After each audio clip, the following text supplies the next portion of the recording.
Kasi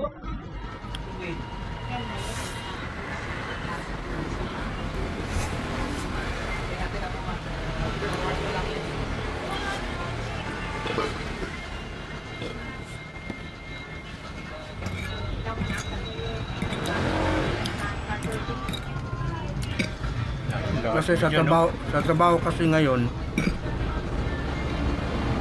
pag makapagtrabaho sila ng iba, hindi nila magagawa yung trabaho ng sa job. Para kung naglalaro lang.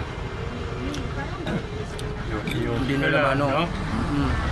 Kaya pag nakapagtrabaho ka sa iba, wala, nakatrabaho ka talaga na maayos. Hindi ka makakapag-banjing. Talagang tutok ka. Kaya, hindi. Video lang yan.